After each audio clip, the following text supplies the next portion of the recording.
Make it plain. MIP. With Masamela Matfumo. Mark Thompson. Make it plain. Get woke.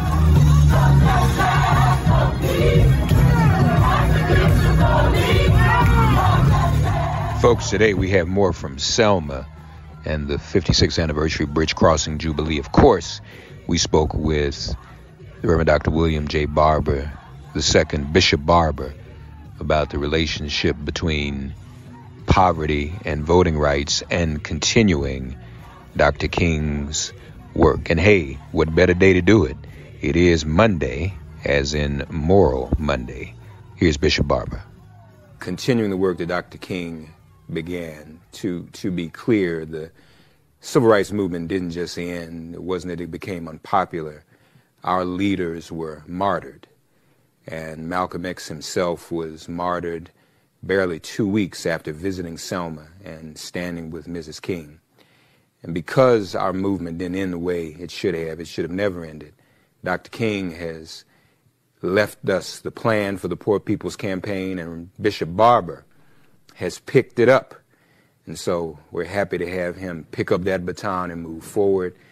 Bishop Willian J. Barber II. And Bishop Barber, without delay, we want to ask you, how did Selma relate to Dr. King's evolution to get to the Poor People's Campaign? And what influence does this historic Selma struggle have on today's Poor People's Campaign? God bless you, Bishop Barber, and welcome. Well, thank you so much, Mark, and I thank the committee for giving me 20 or so minutes to just speak on this. But I have to take a few of those to thank you first, for first being the one that pushed me to come to Selma and fire Rose and Frank, Senator Frank. And I do want to remember some of the living people who are not there, like Reverend Jackson, Andy Young, Diane Nash, Brother Lafayette. And then remember Amelia Boyington and the Courageous Eight and the Dallas County Voters League that was there long before anybody else was there. Viola Woosa, James Reed, Jimmy Lee Jackson,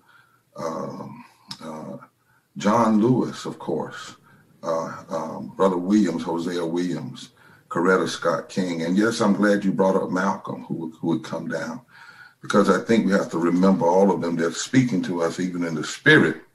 And I hope that if there's ever a day they name that bridge, that they name it something like a people's bridge and put all of the people, every name that was going across on Bloody Sunday should be named somehow after all of them. But you know, I want to talk for a few moments about remembering the truth so that we can go forward right. And at the end of the Selma to Montgomery March, Dr. King explained why there was so much resistance to voting rights and why he had to take on, the movement had to take on a recently elected Democratic president and push him to do what he didn't want to do. He unpacked on the steps of the Alabama State House how the aristocracy, he called it, the Southern aristocracy and the greedy, had used division for years to hold on to power so that they could elect people that would protect their corporate interests. And their greatest fear, the greatest fear of Southern elites and the corporate interests was for the masses of Black people and masses of white people to be able to vote together to reconstruct America's economic architecture. In fact, this is what Dr. King said, and you and I have read it 1,000 times, but we have to say it, especially today. Here's what Dr. King said as they came into Montgomery and he was preaching. He said the aristocracy gave the white man Jim Crow, and when his wrinkled stomach cried out for the food that his empty pockets could not provide, he ate Jim Crow, a psychological bird that told him no matter how bad off he was, at least he was a white man better than a Black man. He ate Jim Crow. And when his undernourished children cried out for the necessities that his low wages could not provide, he showed them Jim Crow signs, that last outpost of psychological oblivion. And he said, this is what happened when the Negro and white masses of the South threatened to unite and build a great society, a society of justice where none would prey upon the weakness of the other, a society of plenty where greed and poverty would be done away with, a society of brotherhood. And Amelia Boynton, interestingly enough, who was beat on the Selma Edmund Pettus Bridge, was also a resident of Resurrection City of the Poor People's Camp in 1968, because she understood then the connection, and we must understand it now. We must also know that right after the Voting Rights Act passed in the late 60s, the Southern strategy was developed as another way for the aristocracy to block this coming together of poor Black people and poor white people in a powerful voting bloc. Kevin Phillips told Richard Nixon, you can win, the Republican Party can win, but you have to do it, and you can do it without the Negro vote, but you got to paint the Democrats as the Black Party. He was actually advised this. And Pat Buchanan said, we have to deliberately divide the country, and we'll get the better half of the division, but we must create something called positive polarization and create a new American revolution coming out of the South and the Southwest, using the fears and objections raised by the Civil Rights Movement. And together with Phillips and Pat Buchanan and others, they actually said, we will do this deliberately. And in his book, Jonathan Shell, book 1976 was written, A Time of Illusion. He said that Buchanan and Shell and Howard Dent said to Nixon, we must split the country in half. If we do, we'll get the greater half, but we must always disavow that we deliberately divided the country publicly. We can never say this is what we're doing, but we must do it. And they did do it.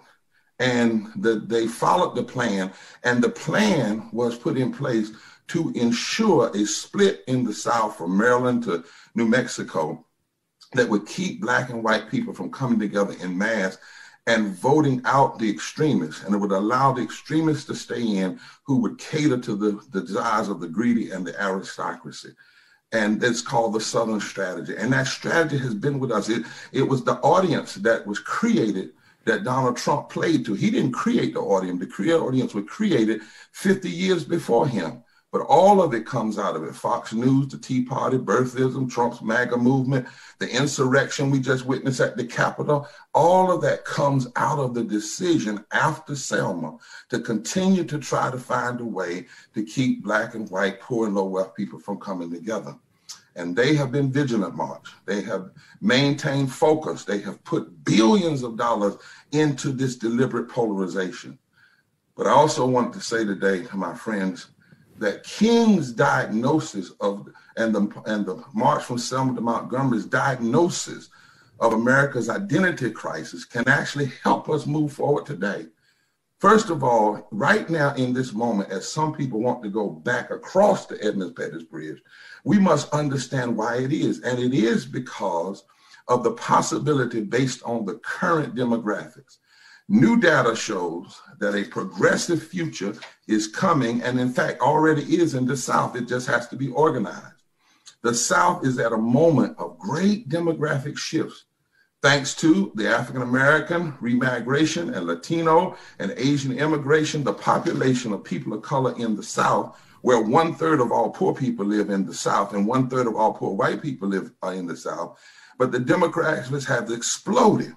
From 2000 to 2010, the non-Hispanic white population grew at a rate of 4%, while the so-called minority population or people of color grew by 34%. In 2000, the South was 34.2% people of color. Now it's 40% people of color as of 2010. If you understand these numbers, you understand why there's so much money and effort being put in dividing people. Extremists actually fear what has happened. They understand that African Americans have for some time now been the backbone of the progressive vote in the United States.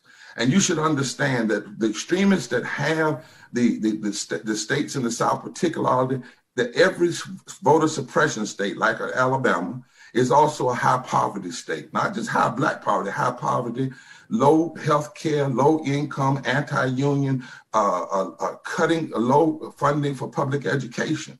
They know that, but they also know these demographics are here.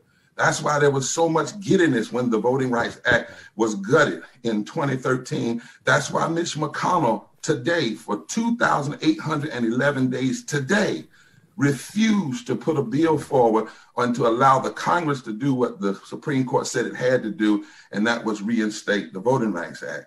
They know, the extremists know, that places like Florida, Virginia, North Carolina, and Georgia, as we saw in Georgia this year, as we saw in North Carolina in 2008, are not anomalies.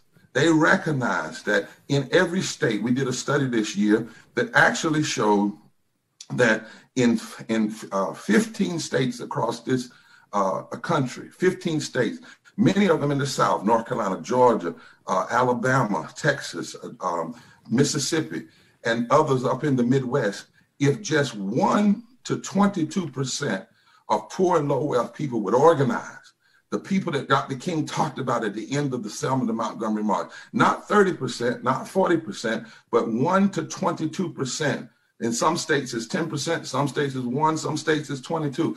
But between 1 and 22% would organize around an agenda, mobilize, organize, register, and educate, they could determine and change who sits in the United States Senate, who sits in the presidency, who sits in governor's offices, which is why we are seeing such an uptick to try to keep the Voting Rights Act from being reinstated, and why there's such a determination to divide the vote and suppress the vote.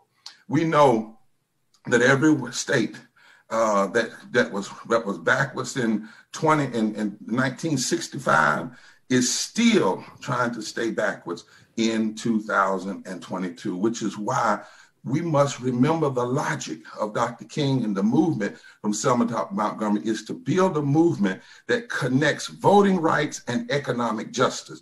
Voting rights and economic justice, not just for Black people, but economic justice for poor and low wealth people, whether they be Black, they be brown, they be indigenous, they be Asian, or they be white. Now, finally, we got to know the power. In this past presidential election, Mark, that it is true that the Black vote did turn out and push change in Georgia and in the presidential, but there's also another truth, and that is that poor and low income voter turnout has, for the last 36 years, has consistently been 20% below that of higher income voters. But the report showed that this year, 55% of poor and low wealth voters voted for the Biden-Harris ticket, voted for people like Warnock and Ossoff, because they heard them run on raising the living wage and addressing racism and addressing healthcare. We know that in 2016, only 29 million of poor and low wealth voters voted. In 2020, 35 million poor and low wealth voters voted. But here's what we need to know. That still left 29 million that didn't vote. The poor and low wealth voters now make up almost one third of the voting population. And it is the only place that we can expand the vote and change the architectures, political, economic architecture of the country, which is what Dr. King said, which is what the Selma to Montgomery movement said and understood then, that we must understand now. That is where the power is, to transform our society. Now, having said that, then we must remember the lesson of Selma is you must hold even your friends, even Democrats, accountable. When the Selma to Montgomery March happened, the Democratic president, the Democratic Congress and House did not want to see the march in Selma, did not want to deal with voting rights. But after the inauguration, the people marched on Selma to push even the Democratic president to do right. They said, we must hold you accountable. They got him in office. They didn't vote. They made sure Barry Goldwater didn't get office, who was similar to a Trump today, but they didn't sit down after the election. And that is why right now we're seeing something that we've got to challenge that connects to Selma. The raising of the minimum wage is important to 2/3 of Americans, but corporate interests have done everything to stop it. And we and our friends need to take the side of workers. Right now, we saw last night something very, very difficult to look at. 8 all-white senators who are the beneficiaries of voting rights and beneficiary of the power of the black vote and poor white vote and minority vote, who have a majority because of that. 8 white senators voted against 45% of black workers last night on the Friday before the anniversary of Bloody Sunday. I want you to hear this. 8 of them said, we are going to vote against 45% of black workers because 45% of black workers are poor and low income. And if a bill was passed that included $15 minimum wage, it would transform 45% of black workers from poverty wages to a living wage. They also chose to vote against 62 million poor and low wealth voters in this country who were poor and low wealth before the pandemic, and who, in fact, have been the first to have to go to work, the essential workers, the first to get sick, the first to get infected, the first to go to the hospital, and the first to die. This issue about the minimum wage being a part of COVID relief is connected also to voting rights. Because what did Dr. King say? The whole point of voting rights was to enable the power of Negro masses and black white masses, the poor and low wealth people, to build the kind of power that could transform the policies of the country so that none would go hungry and none would live in poverty. But what we have just seen is a betrayal, and it's a problem. And we've got to continue to push against it because we cannot sit quietly. We cannot sit quietly. For 7 years, we have debated the issue of 15 in the Union for 7 years. In 1963, at the March on Washington, 57 years ago, the March on Washington agenda was a Civil Rights Act and a $2 minimum wage, which would be $15 today. The minimum wage ought to be $20-some an hour now, but 15 was a compromise. But we watched last night.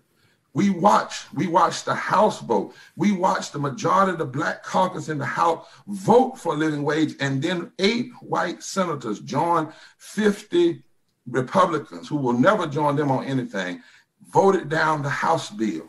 We watched what the House bill sent to the Senate be taken out of the bill, thereby disallowing the first black woman vice president the power to overrule the advisory of a parliamentarian, which would have then meant they would have had to have 60 votes to overrule her overruling. We need to watch what is going on in this moment, because the parliamentarian rule and the filibuster rule were the same things that were done to try to block the Voting Rights Act. They were the same things used to try to block every piece of legislation that was anti-slavery, and every piece of legislation after the Civil War for Reconstruction, and every piece of legislation for the Civil Rights Movement. We must make these connections. And that is why there is a direct link between the Voting Rights Act and the march from Selma to Montgomery to the Poor People's Campaign. It is interesting to me as I close, Mark, that Amelia Boyington, as I said, was beat on the Edmonds-Pettus Bridge, marched from Selma to Montgomery, but she was also a resident of Resurrection City. Even after Dr. King's death, she was a part of the Poor People's Campaign. Her great nephew today is a national organizer with the Poor People's Campaign. He brought us his grandmother's book the other day and read it to his aunt's book and read it to the staff to show the direct connection between voting rights and economic justice. And we cannot let anybody off the hook. And so, Mark, as I close, we have given $6 trillion to corporations.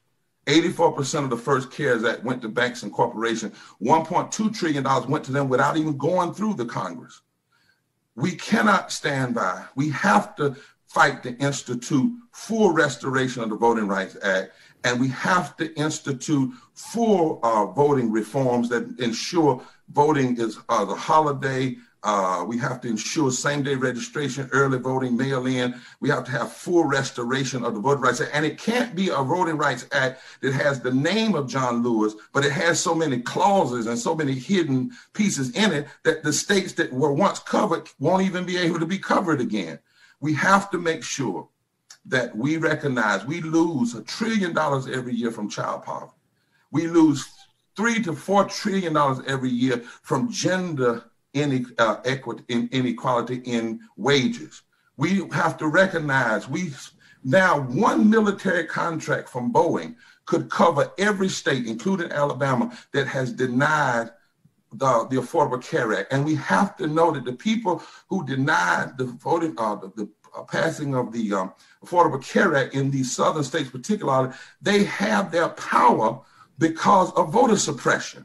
And lastly, we must make sure that our white brothers and sisters understand that voter suppression may be targeted at Black, brown, and indigenous people, but the people who get the power they receive from voter suppression, once they get in office, they pass bills that hurt more white people in raw numbers than Black people. Now, it hurts more Black people than the percentages, but it actually hurts more white people in raw numbers. It allows people to get in office that'll put $800 billion in our military budget. When if we cut that military budget by $350 billion, we would still have more money than North Korea, Iran, Iraq, Russia, and China together. And so, Mark, we've got to have the same spirit that John Lewis had, King had, Amelia Boynton, she's on my mind because she got it. Yeah. She was there in Selma and she was there in Resurrection City. The same must be true here. There must be a connection between the movement for voting rights and the movement for economic justice. And nothing would be more tragic than for us to stop at this point. Yeah, we can't stop. And we appreciate you for never stopping, Bishop Barber, and picking up where Dr. King left off. Bishop William Barber. And folks, you'll hear more from Bishop Barber in the Legacy panel coming up in about half an hour or so. Bishop, we love you. Thank you, brother. Okay? Forward together, not one step back. Not one step back. No, sir. God bless you, Bishop Barber. Thanks for getting woke and listening to Make It Plain. Please remember to listen, like, subscribe, and wherever you get your podcasts, please give the show a 5-star rating. And please do spread the word. Let's all continue to pray for each other during this pandemic and this police-demic. If all hearts and minds are clear, it has been made plain.